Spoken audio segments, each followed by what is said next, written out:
¿Qué tal, queridos amigos, queridos hermanos? Que el Señor les bendiga a cada uno. Y bueno, una vez más estamos por este medio para compartir la bendición del Señor a través de su santa palabra, ¿no? Como siempre me gusta decir, la palabra del Señor es un tesoro que es realmente invaluable, ¿no? En la palabra del Señor tenemos todo el consejo de Dios para nuestro caminar cristiano y para poder tener victoria en esta vida nueva que el Señor nos da. En esta ocasión en particular quería compartir un texto que se encuentra en el libro del profeta Isaías, capítulo 32. Y vamos a estar hablando acerca de un texto profético que en apenas 4 versículos nos habla un montón de aspectos acerca del Mesías que iba a venir y que ya vino en la persona de nuestro Señor Jesucristo. Pero vamos directamente al texto bíblico que se encuentra en Isaías 32 del 1 al 4, ¿sí? Para aquellos que siguen la lectura bíblica desde donde están viendo este mensaje, ¿sí? Mire lo que dice la palabra del Señor. Isaías 32 del 1 al 4. Dice: He aquí que para justicia reinará un rey, y príncipes presidirán en juicio. Y será aquel varón como escondedero contra el viento, y como refugio contra el turbión, como arroyos de aguas en tierra de sequedad, como sombra de gran peñasco en tierra calurosa. No se ofuscarán entonces los ojos de los que ven, y los oídos de los oyentes oirán atentos. Y el corazón de los necios entenderá para saber, y la lengua de los tartamudos hablará rápida y claramente. Amén. Mire qué hermosa palabra, ¿no? Este texto del profeta Isaías fue escrito aproximadamente a mediados del siglo VIII a.C. Estamos hablando alrededor del año 750 a.C. Este profeta Isaías es uno de los denominados profetas mayores.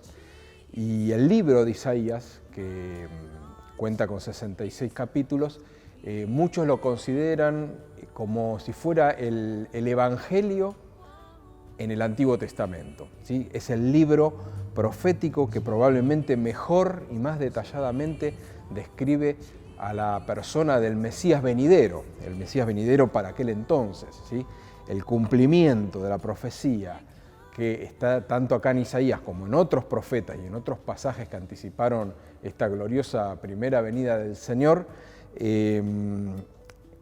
está realmente en un cumplimiento perfecto en la persona de nuestro Señor Jesucristo.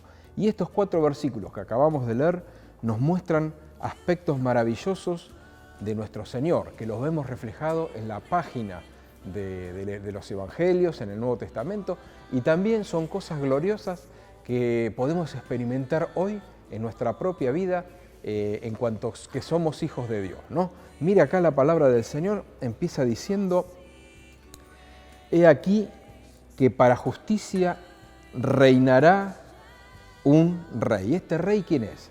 Jesús. La palabra del Señor dice que uno de los oficios de Jesucristo, aparte, ¿no?, de sacerdote y de profeta, dice que es rey, su función real. Dice aquí que para justicia reinará un rey. La palabra de Dios dice que Jesús también es rey de reyes y señor de señores, ¿no?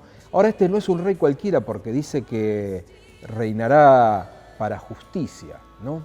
Y ciertamente debemos entender esta expresión, que el reino de Jesucristo es justo. ¿Por qué? Porque Él es justo, justo con mayúscula. Él es el único hombre que nunca pecó y que no se halló pecado en Él. O sea que es el justo de los justos, ¿no? El justo realmente en el más cabal de los sentidos, ¿sí? Porque fue sin pecado.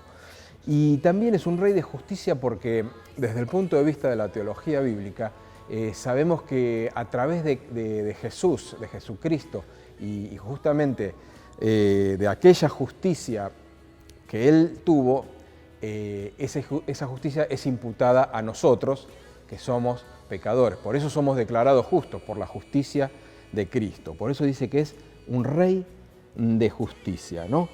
Y dice que también habrá príncipes que presidirán en juicio, ¿no? Estos príncipes, según algunos comentaristas bíblicos, se refieren, bueno, a su pueblo, a aquellos que le siguen, a sus siervos, ¿no?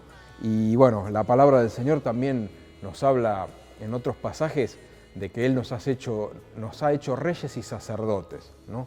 Y que también los santos un día juzgaremos, ¿no? Juzgaremos en el futuro al mundo y a las naciones, ¿sí? Sin llegar a entrar en ese tema, podemos decir que este rey es el Señor y que estos príncipes presidirán en juicio, son el pueblo que Él ha redimido, ¿no? Qué maravilloso, qué gloriosa promesa, ¿sí?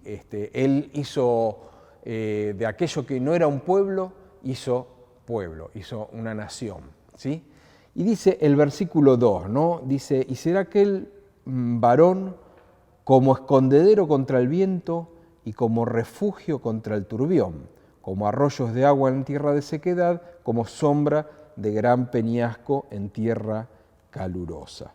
Bueno, acá nos está hablando de que este Rey de Justicia, nuestro Señor Jesucristo, es quien nos va a ayudar en todas las adversidades que van a sobrevenir sobre nuestras vidas, ¿sí? Nosotros como cristianos podemos creer confiadamente que tenemos un Dios vivo, que nuestro Cristo es un Cristo de poder, ¿sí? Que tiene poder para darnos victoria sobre todas las cosas que puedan venir en contra de cada uno de nosotros. La palabra de Dios, la Biblia, en ningún momento nos promete de que nosotros no vamos a tener dificultades, que en nuestra vida no va a haber ninguna clase de adversidad, para nada.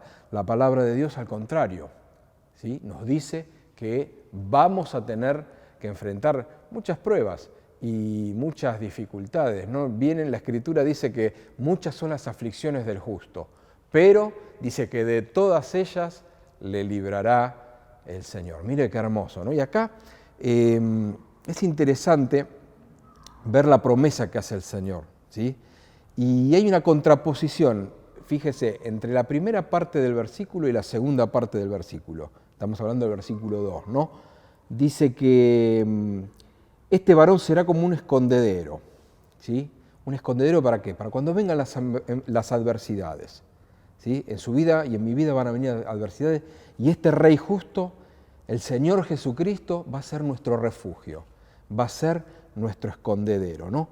Y la primera parte del versículo 2 dice escondedero contra qué? Contra el viento, y dice que será refugio contra el turbión. Ahora, después hay un punto y una coma, y hay una segunda parte del versículo que habla de arroyos de agua en tierra seca y como sombra de gran peñasco en tierra calurosa, ¿no? Y a mí esto me hacía meditar, porque por un lado está hablando de que el Señor va a ser refugio, escondedero, ¿en contra de qué cosa? Dice del viento y del turbión, ¿sí? Usted vio cuando hay un viento muy fuerte o cuando hay huracanes, ¿no? Como vemos muchas veces por televisión o si alguno ha tenido ocasión de presenciarlo directamente, un viento es amenazador, ¿no? Un viento arrasa con todo, puede arrancar los techos de las casas, hacer volcar camiones en la ruta. ¿Y el turbión qué es un turbión? Un turbión es un aguacero repentino donde de pronto un chaparrón hace que se inunde todo en pocos minutos y es una lluvia que viene sorpresivamente, ¿no? Eso es un aspecto.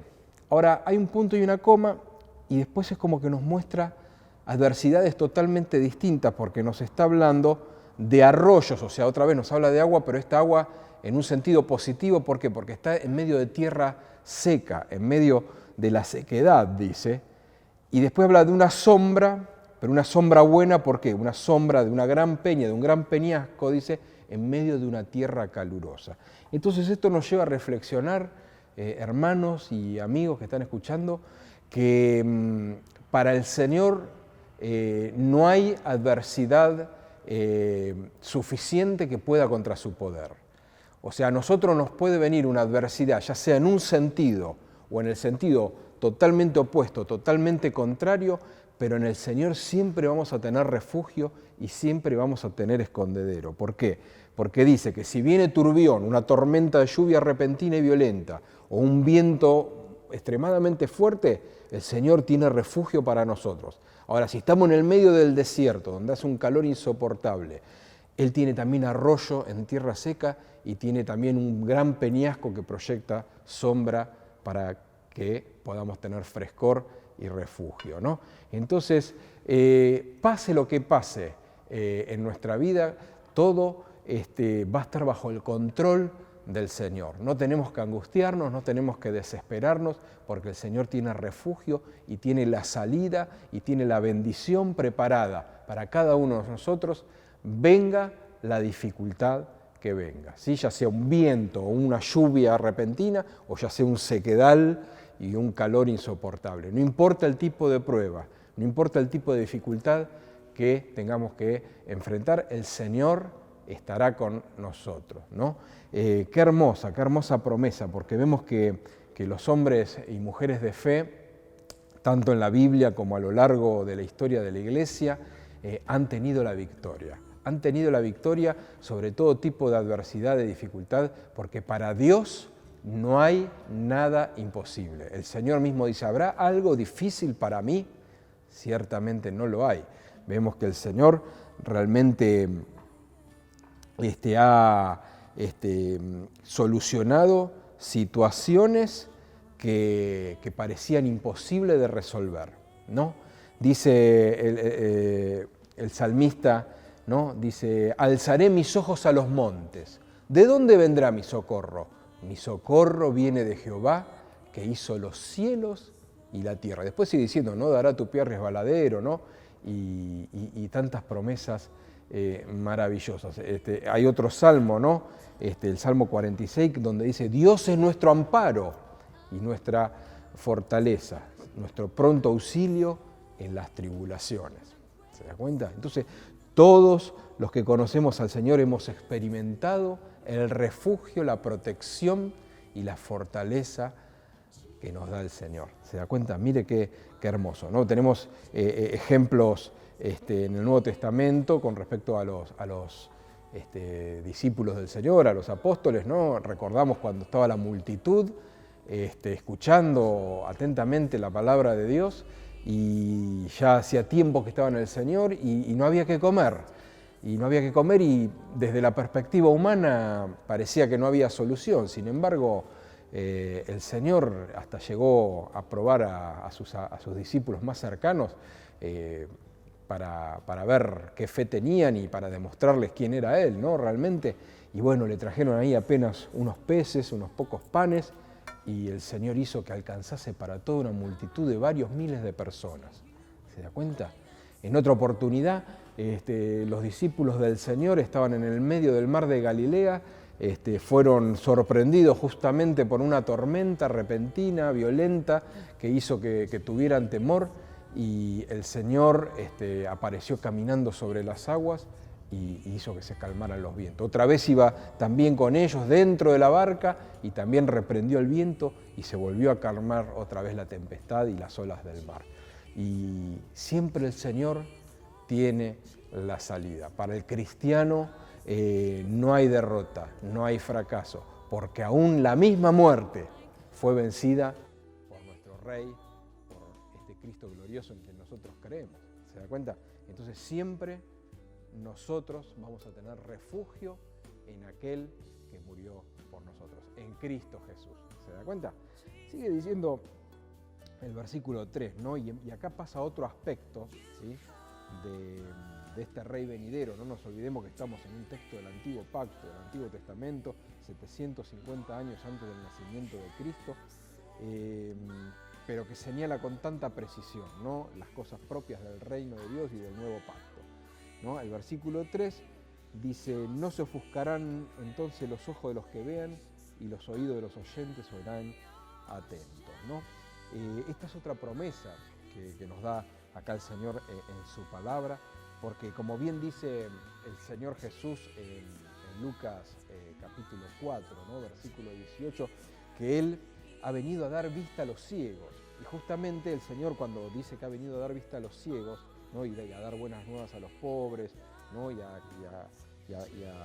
restablecer a los quebrantados, justamente son promesas mesiánicas que están en este libro de Isaías, ¿sí? No en este pasaje que estamos leyendo específicamente, pero en este mismo libro de Isaías está esa palabra profética que el Señor Jesús lee delante de todos en la sinagoga, que lo leemos en Lucas capítulo 4, ¿no?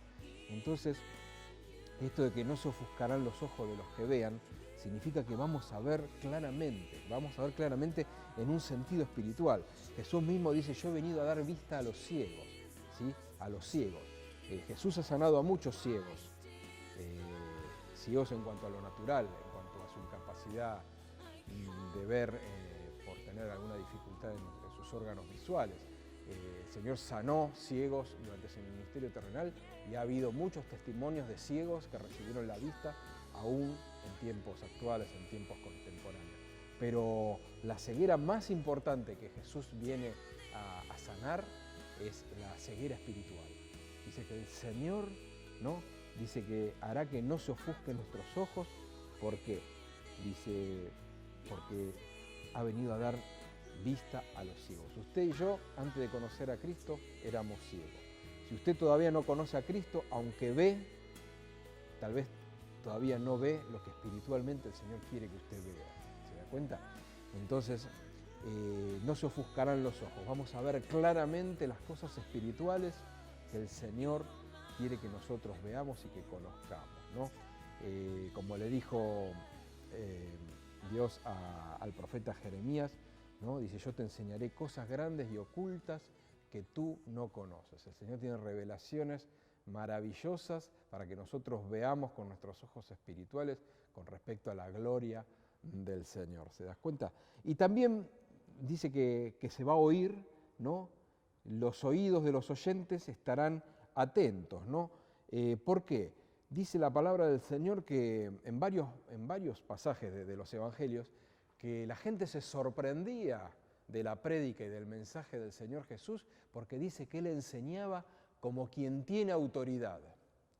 Y se sorprendían, se maravillaban. Entonces dice que los oídos estarán atentos. ¿Por qué? Porque el mensaje del Señor, ya sea el mensaje de Jesús cuando caminó sobre esta tierra, como el mensaje de aquellos siervos que predican realmente la palabra de Dios, va acompañado por el poder del Espíritu Santo, que es aquel que convence, ¿no? Dice, de pecado, de justicia y de juicio. Entonces los oídos serán abiertos, los oídos oirán atentamente. ¿Por qué? Porque no serán solamente palabras, sino poder de Dios. ¿Se da cuenta? Y otro aspecto más, ¿sí?, que nos señala con respecto a este nuevo pacto, a este Rey venidero, que ya vino en Jesús, dice que el corazón de los necios entenderá para saber y la lengua de los tartamudos hablará rápida y claramente, ¿no? Mire qué hermoso, ¿no? Tal vez muchos dicen, bueno, pero yo soy tal vez lento para entender las cosas, o yo nunca me destaqué por ser demasiado inteligente o una persona demasiado lista para ninguna cosa. Sin embargo, acá dice que aún los necios de corazón entenderán para saber, ¿no? Y esto también nos recuerda otro pasaje de este profeta Isaías, ¿no? Que dice que este camino será un camino de santidad y por torpe que sea, dice, no se extraviará. Mire qué hermoso, qué promesa gloriosa. ¿Por qué? Porque este camino no depende, ¿sí?, de la fuerza de aquellos que pretendemos correr o recorrer este camino, sino que es por el poder de Dios. Es la gracia de Dios manifestada sobre nuestra vida, sosteniendo nuestra mano desde el día que le aceptamos a Él como nuestro Salvador personal hasta el día que entremos en su presencia. Él es el que nos va a sostener, nos va a estar firme y el que nos va a dar sabiduría, pero una sabiduría especial, sobrenatural, para que realmente entendamos sus misterios, sus caminos, sus verdades maravillosas, ¿no? Entonces, dice que el Señor, ¿no?, el apóstol Pablo habla a los Corintios, su primera carta a los Corintios, ¿no? de que Él ha elegido, ¿sí? a lo vil, a lo menospreciado, a lo que no es en este mundo, ¿sí? para deshacer lo que es y para que nadie se gloríe en su presencia. Entonces, si usted siente que no tiene las capacidades, que no tiene la fortaleza en usted mismo, que usted no tiene las herramientas necesarias como para seguir adelante en su vida, bueno, acá la promesa del Señor dice que por torpe que seamos o por necio que seamos, dice que entenderemos y alcanzaremos sabiduría. Mire qué hermoso, ¿no? Dice, el corazón de los necios entenderán para saber. O sea que si usted no sabe, va a saber, porque el Señor le va a dar sabiduría, ¿no? Salomón le pidió sabiduría a Dios y Dios se la concedió. El apóstol Santiago, ¿no? Dice, si alguno dice o piensa que no tiene sabiduría, pídala a Dios, el cual dará abundantemente y sin reproche, ¿no? Y acá, qué hermosa promesa, ¿no? Dice que aún los necios de corazón entenderán para saber, ¿sí? Y no solo eso, sino que ahora también dice que la lengua de los tartamudos hablará rápida y claramente, ¿sí? O sea que aquellos que somos testigos del poder de Dios, que tal vez nos consideramos entre los que no tenemos capacidad para saber, o que no tenemos las herramientas necesarias, o que no sabemos hablar, ¿no? Como decía Moisés poniéndole excusas un poco a Dios, o el mismo profeta Jeremías decía, yo soy un niño, no sé hablar porque soy niño. Bueno, dice que acá aún los tartamudos dice que hablarán rápida y correctamente, ¿no?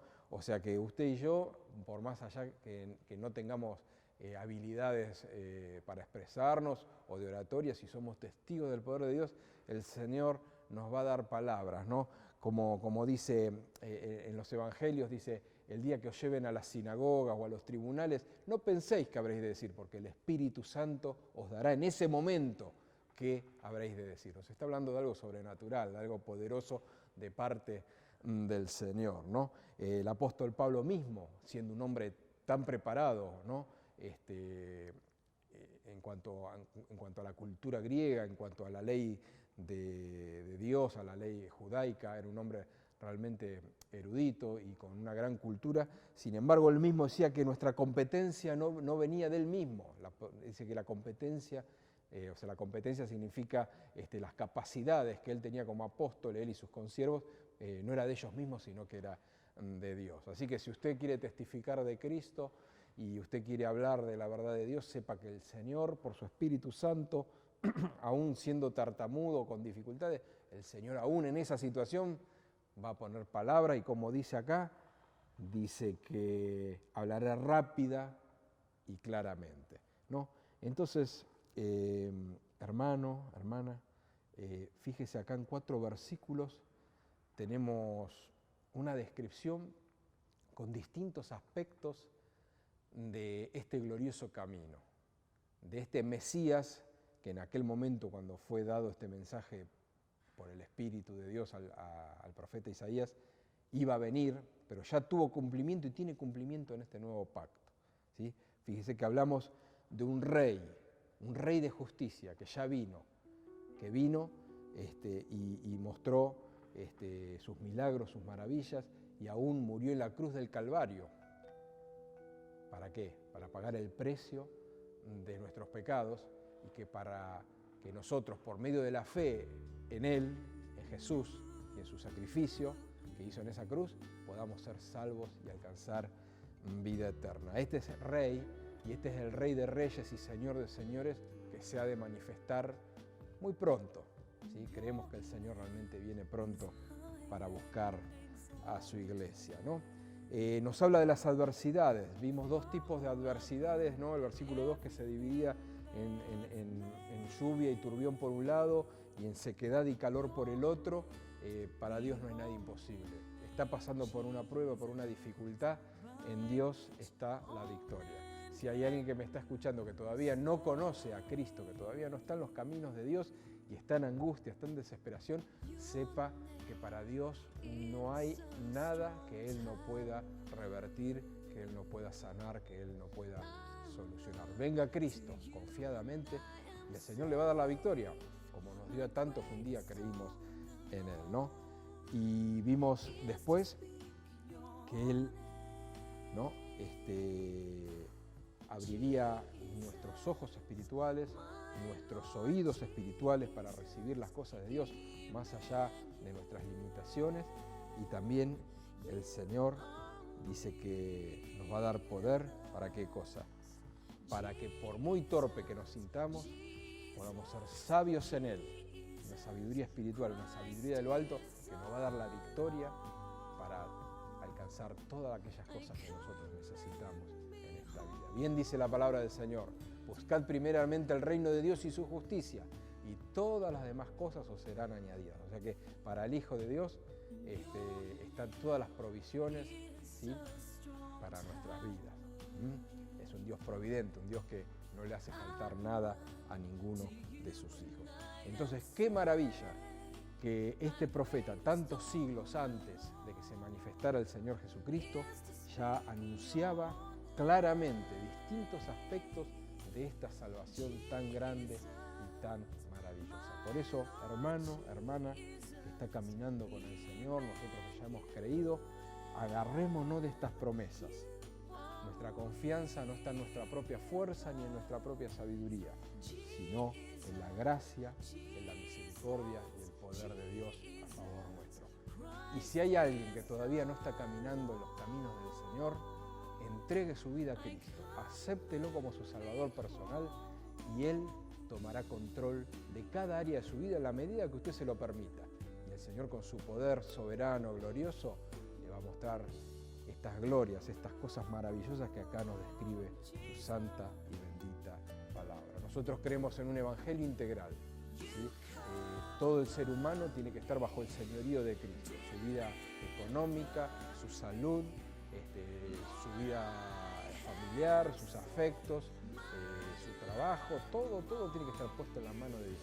Y Dios va a estar prosperando y bendiciendo, sanando, restaurando, multiplicando y derramando su bendición sobre cada área de su vida. Usted entero en la presencia del Señor. Por eso vamos a orar para que el Señor nos dé, como leímos acá, ¿no?, ojos que no se ofusquen y oídos que escuchen atentamente estas cosas justamente, que son promesas de Dios para nuestra vida. Oremos al Señor. Padre amado, te damos gracias porque en esta oportunidad una vez más pudimos abrir tu santa y bendita palabra. Te damos gracias, Señor, porque estas profecías antiguas han tenido perfecto y exacto cumplimiento en nuestro Señor Jesucristo. Y Señor, te damos gracias aún porque esta palabra se cumple aún en pleno siglo XXI. Todo aquel que se acerca a ti con fe, con un corazón sincero y anhelante de tu bendición, recibe estas cosas maravillosas que tú tienes preparadas, Señor. Oh Cristo amado, si en esta noche, si en este momento, mañana o tarde que está recibiendo este mensaje, hay algún hijo tuyo que está pasando por alguna necesidad, alguna prueba, alguna dificultad, tierra de sequedad o algún turbión que vino sobre su vida, que en este momento reciba la fortaleza, la paz y la bendición sobre su vida. Y te pido por todos aquellos que tal vez escuchen esta palabra y que todavía no caminan contigo, que se decidan en esta misma hora a seguirte a ti y a entregar su corazón a ti, amado Jesús, para que tú hagas en ellos todas las cosas nuevas. Te damos gracias por tanto amor, por tanta bendición y por la victoria que tú tienes para nosotros. En el nombre de Jesús, amén y amén. Que Dios lo bendiga ricamente. Paz de Dios.